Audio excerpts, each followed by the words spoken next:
kata indah.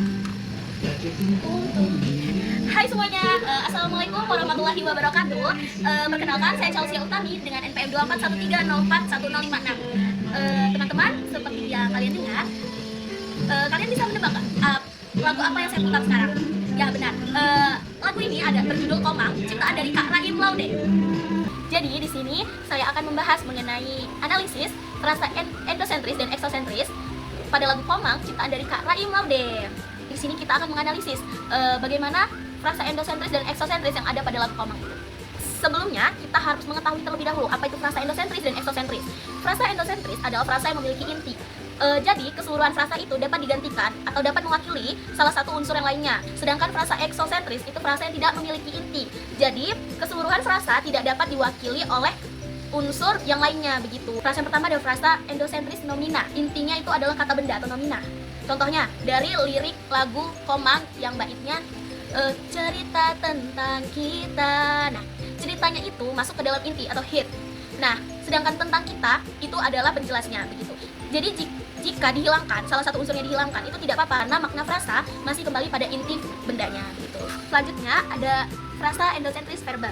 Jadi intinya adalah verba atau kata benda. Nah, contoh frasa di lirik ingin kuungkapkan. Nah, inginnya kuungkapkan ini adalah inti atau hitnya, sedangkan ingin itu adalah penjelasnya. Jadi masuk ke frasa endosentris verba karena makna frasa itu tetap bertumpu pada kata kerja sebagai pusatnya. Ketiga, ada frasa endosentris adjektiva. Seperti namanya, pusatnya itu berada di kata sifat atau adjektiva gitu.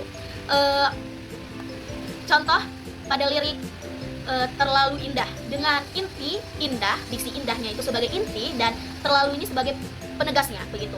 Jadi inti frasa adalah kata sifat dan penjelasnya itu tidak mengubah fungsi pusat tersebut. Lalu yang terakhir ada frasa eksosentris atau preposisional. Nah, frasa eksosentris ini frasa yang tidak memiliki inti seperti yang saya jelaskan tadi sebelumnya.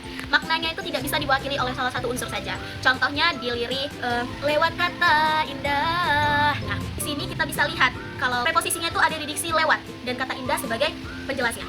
Nah, jadi jika salah satu unsurnya dihilangkan itu tidak bisa karena tidak mewakili makna. Penjelasan singkatnya nih, maknanya hanya muncul jika dilihat sebagai satu kesatuan, bukan dari kata inti atau unsur tertentu. Baik, selesai sudah analisis frasa endosentris dan eksosentris yang saya lakukan.